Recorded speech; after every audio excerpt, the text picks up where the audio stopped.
Am I a bipolar person?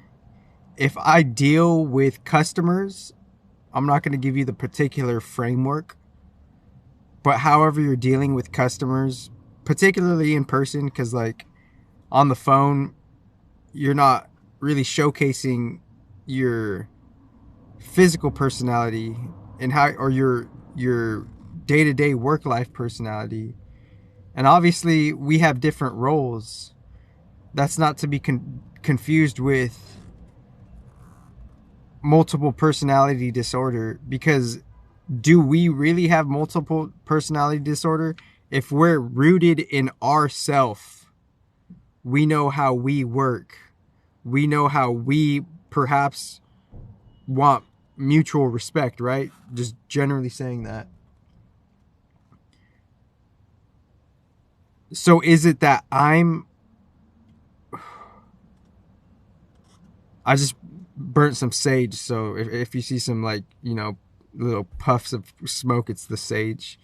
So am I bipolar if I'm treating different customers differently based on quote unquote who they are, what they are? But it's not who they are or who they think they are, it's what they are or what they think they are. Because if I'm like rooted in myself and just me being me, knowing how I function, it's not that they care how to know how other people function, because they just don't have that mindfulness like that.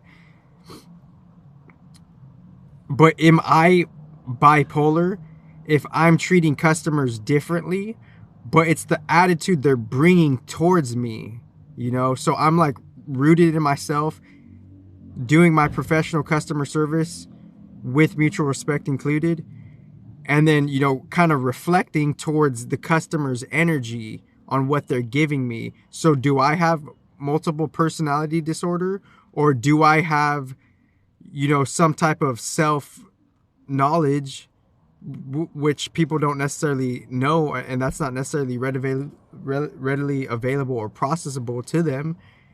And as I'm doing that, the attitudes they're bringing towards me, and underneath the attitudes or whatever the f they're thinking, I'm kind of like barricading myself with my own self knowledge and professional mutual respect, and whatever they're bringing to me, that's how I'm reflecting with just based on casually, naturally who I am.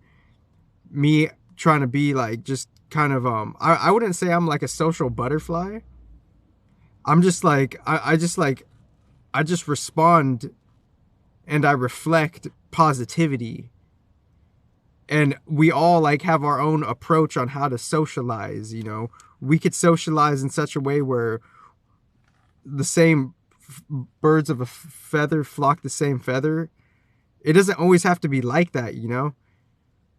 Because the self knowledge and the quote unquote universal path end quote respectively, there's some type of fair sharing of how like we need to be isolated, and then after that isolation we don't have to conform. We know who we are, what we are, how we function, and then we don't have to have any type of stereotypical biases or stereotypical conformities. So it like I'm just saying, and I'm trying not to take it personal, because if someone were to say, well, why do you treat customers differently? Well, don't you have some type of critical thinking? And not every customer is going to bring the same attitude, the same query as you, or the same request for you. So it's not that. So people generally have a lack of critical thinking. And I'm not saying I'm not trying to be condescending. That's just what it is. And if there's not a particular influence or example of critical thinking, the world itself, casually on an energetic logic level, it will dwindle into some type of form you know of detrimental chaos.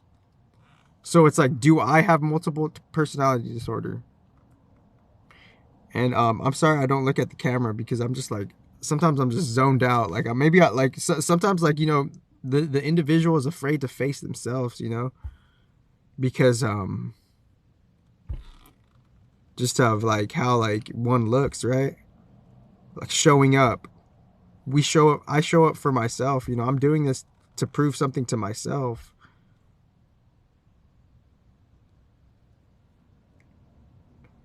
And it's not that I want to make other people understand. I want to understand, and hopefully in the future, somewhere in the future, I'm not saying it's anytime soon, but maybe there could be like a real, like, clean resonance, eye to eye type of seeing, like, oh, okay, that's actually why you're doing this. Wow, I had no idea. Thank you.